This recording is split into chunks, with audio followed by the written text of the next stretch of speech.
क्या हाल है। उम्मीद करता हूँ आप सब खैरियत से होंगे। अच्छा, आज हम इंशाल्लाह अपने एक्सेल वाले कोर्स को थोड़ा सा मज़ीद आगे बढ़ाते हैं। आज हम पढ़ेंगे राउंडिंग ऑफ नंबर कि नंबर को राउंड या राउंड अप या राउंड डाउन कैसे किया जाता है। मैंने आपके सामने एक एक्सेल की शीट जो है वो ओपन की है। यहाँ पे हम कोई वैल्यू जो है पुट कर लेते हैं। फॉर एग्ज़ाम्पल ये एक वैल्यू हम पुट करते हैं और यहाँ पे हम 2.0555 इस तरह करके कोई भी अपनी तरफ से वैल्यू ले रहा हूँ आपको समझाने के लिए। यहाँ पे हम 8.9565 इस तरह करके लिख देते हैं और यहाँ पे हम 1.333। अब ये मेरे पास वैल्यू है, इसके साथ जो है मैं, ताकि आपको सही समझ आ जाए, राउंड आपको बताया था कि जब भी हम कोई फार्मूला लगाते हैं उसके लिए हम इक्वल का साइन लगाते हैं। इक्वल लगाने के बाद जो फार्मूला हमने लगाना होता है, जैसे पीछे हमने पढ़ा था सम लगाने के लिए हमने सम लिखा था, यहाँ पे हमने राउंड लगाना है तो राउंड लिखेंगे। डबल क्लिक करेंगे लेफ़्ट की। वो कह रहा है नंबर कौन सा है जिसको आपने राउंड अप करना है। मैं कहता हूँ ये नंबर 1 है और कोमा डिजिट कितना, मतलब कितने नंबर राउंड करना है। मैं कहता हूँ 0 कर लो और शिफ्ट दबा के ब्रैकेट क्लोज करेंगे, इंटर कर देंगे। उसने ये जो डेसिमल इंक्रीज डिक्रीज होते हैं डेसिमल ख़त्म कर दिए हैं और 1 लिख दिया है। मैं कहता हूँ कि यही सेम जो है ड्रैग करता हूँ कि टोटल पे कर दो। आप देखें उसने 1 का डेसिमल ख़त्म करके 1, फिर 2 का 2 लिखा है। 2.9 है, 5 से बड़ा है और इसलिए उसने 9 को राउंड अप किया, राउंड करके 3 कर दिया है। ऐसे 8 को करके 8 कर दिया, 1 लिख दिया। अब हम कहते हैं कि आप जो है ना राउंड अप कर दें, तो उसके लिए इक्वल और राउंड अप का फार्मूला हम लगाएंगे। इक्वल और उसके बाद राउंड अप, यहाँ से राउंड अप का फार्मूला, नंबर कौन सा है सेम नंबर ले लेते हैं, कॉमा, और उसे कहते हैं 0 तक ही राउंड अप करो।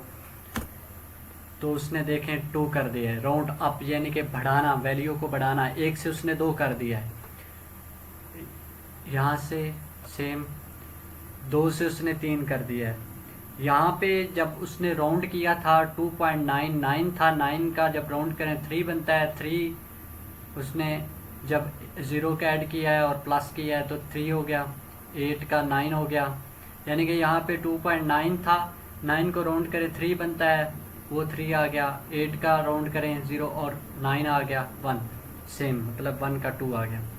1 मतलब 1 बढ़ाना, 1 उसने बढ़ा दिया है। फिर हम कह सकते हैं कि राउंड डाउन करें। उसके लिए हम क्या कुलिया लगाएंगे, इक्वल का साइन और राउंड डाउन का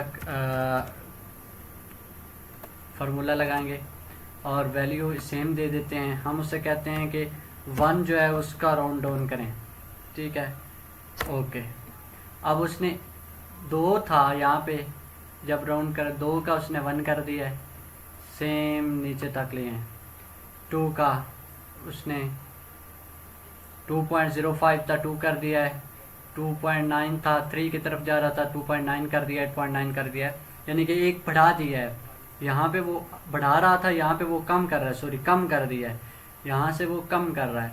1.033 उसने ख़त्म करके 1, 2.0555 को राउंड अप करके 2, 2.999 था तो उसने 2.9 कर दिया है। इस तरीके से हम राउंड डाउन कर सकते हैं। अब हम एक चीज़ देखेंगे कि ऑटो फिल कैसे करता है। एक्सेल के अंदर ये भी होता है कि ऑटो फिल भी करता है। वो कैसे, फॉर एग्जांपल मैं किसी डे का नाम लिखता हूँ। फॉर एग्जांपल मैं कहता हूँ मंडे लिखा। अब मैं यहाँ से ड्रैग करता हूँ इसको, मैं देखता हूँ कि क्या, सॉरी MONDAY मंडे, यहाँ से मैं उसको ड्रैग करता हूँ। ये देखें उसने ऑटोमेटिकली सारे डेज के नाम लिख दिए हैं। अब मैं उसे कहता हूँ कि जनवरी, मतलब महीने का नाम देता हूँ जनवरी। ये देखते हैं ड्रैग करता है कि नहीं। ये देखें उसने ऑटोमेटिकली मंथ के नाम जो है वो जनरेट कर दिए हैं। इस तरीके से ये ऑटो फिल भी करता है। अगर मैं इसको कहता हूँ एक, फॉर एग्जांपल एक, इसको ड्रैग करता हूँ 1 को, वो 1 ही लिखेगा, उसे नहीं पता, वो कह रहा है सिर्फ एक वैल्यू दी है। अगर मैं उसे कहता हूँ नहीं 1 के बाद 2 है, 1 और 2 है, अब वो जो हमारा एक्सेल है ये समझ जाएगा कि ये नीचे 2 3 4 5 6 7 तक वैल्यू चाहते हैं, वो ऑटोमेटिकली जनरेट कर देगा। इस तरह हम एक्सेल के अंदर ऑटो जनरेट भी कर सकते हैं। अब मैंने एक टेबल बनाया था, जैसा हमने पहले एक टेबल बनाया है पिछली, उस तरीके का ये एक टेबल है। नेम दिए हैं, मैंने एज दी है, gender, class, city, Urdu, English, अच्छा ईमेल दी है। अब हम देखते हैं एक और टॉपिक इसमें देखते हैं कि ऐड और कमेंट कैसे ऐड कर सकते हैं, कमेंट को इसके अंदर कैसे ऐड कर सकते हैं। फॉर एग्जांपल जो मेल है, यहाँ पे मैंने कोई कमेंट ऐड करना है तो वो किस तरीके से कर सकते हैं, ये चीज़ हमने चेक करनी है। अच्छा, कमेंट को ऐड करने के लिए हम क्या करेंगे। अब पहली तो बात है कमेंट ऐड क्यों करते हैं, वो इसलिए करते हैं, फॉर एग्जांपल कल आप किसी बंदे ने डाटा ओपन किया है, उसने किसी को ईमेल करनी है, अब उसे नहीं पता कि ये बंदा मेल पे मौजूद है या नहीं है, उसकी मेल वर्क कर रही है या नहीं कर रही। उसके लिए हम क्या करते हैं कि इसके अंदर एक कमेंट ऐड करते हैं। उसके लिए क्या करेंगे, फॉर एग्जांपल जी अली है, नेम का लड़का है, यहाँ पे हम इसकी मेल के ऊपर एक कमेंट ऐड करते हैं। उसके लिए हम राइट क्लिक करेंगे, राइट क्लिक करने के बाद यहाँ पे हम कमेंट वाले ऑप्शन, ये है इंसर्ट कमेंट, यहाँ पे क्लिक करेंगे। तो इंसर्ट कमेंट के ऊपर क्लिक करके हम लिखते हैं फॉर एग्जांपल ये मेल आईडी नॉट वर्किंग, और उसके बाद यहाँ पे एम्प्टी जगह पे क्लिक कर दें। अब मैंने अली की जो अली की मेल है इसके ऊपर लिखा है कि अली की जो आईडी है मेल आईडी नॉट वर्किंग, काम नहीं कर रही। तो उसके लिए क्या करूँगा, यहाँ पे जब वो आएगा क्लिक करने के लिए तो वो देख लेगा कि कमेंट दिया हुआ है कि ये आईडी वर्क नहीं कर रही, उसे ऑटोमेटिकली पता चल जाएगा। इस तरह हम इस एक्सेल के अंदर किसी भी वैल्यू के ऊपर या मेल के ऊपर या नेम के ऊपर कमेंट ऐड कर सकते हैं। और इसको ख़त्म करना चाहते हैं तो सेम राइट क्लिक करें और यहाँ पे डिलीट कमेंट आ गया, यहाँ से डिलीट नहीं करना, यहाँ पे करोगे पूरी मेल ख़त्म हो जाएगा, एम्प्टी खाली हो जाएगा। यहाँ पे यानी कि हमने कमेंट डिलीट करना है, एडिट करना हो यहाँ पे करें, एडिट करके हम मज़ीद कुछ लिखना चाहें लिख सकते हैं, डिलीट करना है तो डिलीट कर दें। अब देखें डिलीट कर दिए। इस तरह से हम मेल के ऊपर या किसी भी जगह पे कमेंट जो है वो ऐड कर सकते हैं, एडिट भी कर सकते हैं और डिलीट भी कर सकते हैं। अब जिस तरह हमने पहले देखा था कि फ़िल्टर लगाया था हमने, उस तरह एक छोटा सा फ़िल्टर हम लगाते हैं। फॉर एग्जांपल यहाँ पे मैं इसके ऊपर कहता हूँ कि फ़िल्टर लगा दें। फ़िल्टर लगाने के लिए हमने क्या किया था, डाटा पे आए थे, डाटा पे आके सॉर्ट एंड फ़िल्टर ग्रुप के अंदर जाकर हमने फ़िल्टर को ऐड किया था। इस तरीके से हमने फ़िल्टर ऐड किया था। अब फ़िल्टर लगाने के लिए क्या करते हैं, फॉर एग्जांपल ये जेंडर है, यहाँ पे मैं आता हूँ, मैं कहता हूँ कि मुझे सिर्फ मेल जो है उनका डाटा चाहिए, फीमेल का नहीं चाहिए। मैं मेल को सिलेक्ट करूँगा और फीमेल को अनसेलेक्ट कर दूँगा और ओके कर दूँगा, उसने सिर्फ मेल का डाटा दे दिया। इसी तरह अगर मैं फ़ीमेल का चाहूँगा तो फीमेल के डाटे पे सिलेक्ट करूँगा, मेल का अनसेलेक्ट कर दूँगा, और दोनों को चाहूँगा दोनों को सिलेक्ट करके इस तरह से हम डाटा मतलब ले सकते हैं। अब एक और चीज़ के अंदर हम देखते हैं, नंबर है, नेम है। नेम अगर A to Z देखना चाहते हैं A to Z कर सकते हैं शॉर्ट के हिसाब से। अगर हम शॉर्ट Z to A करते हैं यानी नीचे से ऊपर इस तरह भी कर सकते हैं। एक और चीज़, मैं यहाँ पे चाहता हूँ कि मुझे सिर्फ अली का डाटा चाहिए। जब हमारे पास ये तो 5-7 जितने भी हैं नेम हैं, जब हमारे पास हज़ारों की तादाद में नाम दिए होंगे तब हमें उनको एक एक करके पढ़ने से मुश्किल आ जाएगी कि हम किस तरह डाटा, अभी तो 14 हैं, अब जब हज़ारों की तादाद में होगी उनमें से हमने एक नाम लेना है, वो अली है, हमने वो ढूंढना है। हम क्या करेंगे, नेम पे जाएंगे, यहाँ पे हम लिखेंगे अली, तो यहाँ पे जितने अली नाम के होंगे आ जाएंगे, उनको हम कहेंगे ओके, वो एक नाम है वो ऑलरेडी आ जाएगा, उससे हम डाटा ले सकते हैं। इस तरह हम एक नाम का भी डाटा निकाल सकते हैं आसानी से। इसके बाद ऐसे हम ये ऑलरेडी आपको आइडिया था टोटल मार्क्स किस तरह हम स्मॉलेस्ट टू लार्जेस्ट कर सकते हैं, लार्जेस्ट टू, या किसी एक का डाटा अगर हमें चाहिए तो वो किस तरह कर सकते हैं, या यहाँ पे हम सॉर्ट कैसे लगा सकते हैं। फॉर एग्जांपल इसकी अगर सॉर्ट लगानी है तो वो कैसे हम लगा सकते हैं।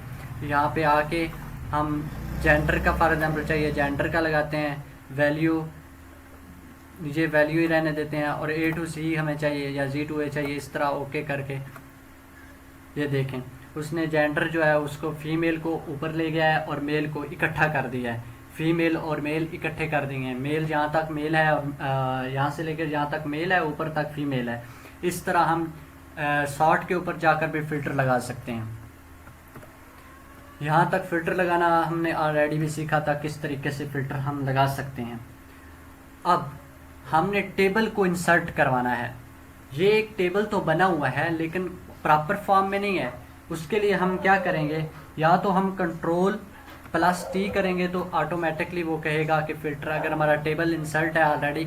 बाज़ औक़ात ये ऑप्शन नहीं आता, उसके लिए हम क्या करते हैं, अगर इस तरह का ऑप्शन ना आए तो हम पूरे टेबल को सिलेक्ट करते हैं। सिलेक्ट करने के बाद इंसर्ट पे जाते हैं, इंसर्ट पे जाने के बाद यहाँ पे टेबल है, यहाँ से हम टेबल को सिलेक्ट कर देते हैं और ओके कर देते हैं। इस तरह से हमारे पास डिफरेंट फंक्शन आ जाएंगे टेबल के। फॉर एग्जांपल यहाँ से ये ले लें, ये ले लें, जो आपको इजी लगे वो फंक्शन हम ऐड कर सकते हैं। इस तरीके से हम टेबल के अंदर फंक्शन जो है ऐड कर सकते हैं, जहाँ से हम सेम वो फ़िल्टर लगा सकते हैं। ये एक टेबल हमारे पास बन गया है, इंसर्ट हमने टेबल कर दिया है। अब नेक्स्ट हम अगर देखते हैं कि अच्छा स्लाइसर हम लगाना चाहते हैं इसके ऊपर, एक स्लाइसर। फॉर एग्जांपल यहाँ पे स्लाइसर क्या काम करता है, उसके लिए हम क्या करेंगे, स्लाइसर के लिए हम जाएंगे इंसर्ट के ऑप्शन पे, यहाँ से हम यहाँ पे स्लाइसर है इसको सिलेक्ट करेंगे। मतलब वो कह रहा है कॉलम 1 ये हमारे पास है, 2 है, 3 है, किसके ऊपर स्लाइसर लगाना चाहते हैं। मैं उसे कहता हूँ कि कॉलम 2 पे स्लाइसर लगाएं। एक कॉलम 2 पे हम स्लाइसर लगा लेते हैं, एक कॉलम 7 पे लगा लेते हैं। ओके, अब ये देखें इसने 2 स्लाइसर में ऐड करके दे दिए हैं। ये दोनों नंबर हैं, हम एक और स्लाइसर ले लेते हैं, या इसको फ़िल्टर को यहाँ पे फ़िल्टर लगा सकते हैं, यहाँ पे फ़िल्टर ख़त्म भी कर सकते हैं। स्लाइसर का क्या होता है कि 14 यहाँ पे क्लिक करेंगे, हमें जो जो नंबर चाहिए होगा उसके ऊपर हम क्लिक कर सकते हैं। एक और चीज़, यहाँ से स्लाइसर मैंने ख़त्म किया और दोबारा से स्लाइसर लगाता हूँ, यहाँ पे कॉलम 3 के ऊपर और कॉलम 6 के ऊपर। ओके, अब 2 स्लाइसर ला के हैं। मैं उसे कहता हूँ सिर्फ जो फीमेल हैं उनका डाटा चाहिए, वो फीमेल का डाटा दे देगा। मैं उसे कहता हूँ सिर्फ जेंडर जो है उनका डाटा चाहिए। अब जेंडर हमारे पास है नहीं, मेल और फीमेल है, मेल का डाटा चाहिए। इसके ऊपर सेलेक्ट करके हम इस तरह, मैं उसे कहता हूँ जिनके 68 हैं सिर्फ वो चाहिए, अब एक ही है, वो इस तरह करके सिलेक्ट कर, इस तरह हम इसके ऊपर स्लाइसर ऐड कर सकते हैं। और इसके बाद हम एक चीज़ देखते हैं कि एक नंबर है, बल्कि नेम पे ऊपर यहाँ पे क्लिक करें। फॉर एग्जांपल एक नेम के ऊपर यहाँ पे क्लिक करने के बाद हम जाते हैं यहाँ पे, मतलब इंसर्ट पे क्लिक करने के बाद हम देख सकते हैं कि हमारा टेबल मुकम्मल है, कि हमें ये मुकम्मल सेलेक्ट ना करना पड़े। अगर ये टेबल जैसे अब आ रहा है, अगर इस तरह आ रहा हो तो फिर समझे कि हमारा टेबल जो है वो उसने हाइड किया हुआ है, इंसर्ट नहीं हुआ। उसके लिए हमें ये करना पड़ता है, हमारा टेबल अभी मुकम्मल है। अच्छा, अब हम नेक्स्ट चलते हैं। इसके अंदर हम कोई पिक्चर ऐड करना चाहते हैं। फॉर एग्जांपल ये हमारे पास डाटा है, हम इसके ऊपर कोई ना कोई पिक्चर ऐड करना चाहते हैं। पिक्चर को ऐड करने के लिए हम क्या करेंगे, इंसर्ट पे जाएंगे यहाँ पे और यहाँ से पिक्चर सेलेक्ट कर लेंगे।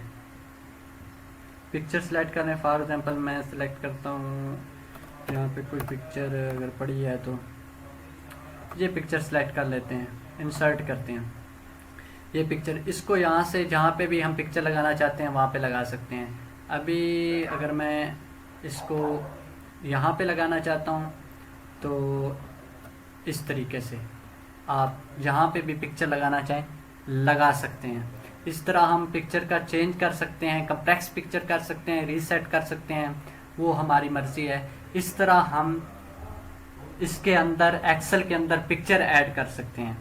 आज हमने जो सीखा है, एक तो नंबर को राउंड करना सीखा है, फिर इस एक्सेल के अंदर ऑटो फिल कैसे होता है, फिर कमेंट जो है वो कैसे ऐड होता है, और मल्टीपल फिल्टर कैसे ऐड होता मतलब इसके ऊपर लगाए जाते हैं कॉलम के ऊपर। फिर उसके अंदर जो डाटा है वो कैसे हम चेक कर सकते हैं। फिर हमने इसके अंदर टेबल को इंसर्ट किया है, यानी टेबल के लिए शॉर्ट की हम Ctrl+T भी इस्तेमाल करते हैं जब इंसर्ट टेबल करते हैं। ये जो टेबल बनाया था हमने, ये जो चीज़ें आपके सामने आई हैं। तो उसके साथ फिर हमने क्या देखा है कि उसके बाद हमने स्लाइसर को देखा है। स्लाइसर के बाद हमने पिक्चर लगाना ऐड करना सीखा है, और इंशाल्लाह ताला नेक्स्ट हम मज़ीद आगे चलेंगे। अपना ख्याल रखिएगा। अल्लाह नेगेबान।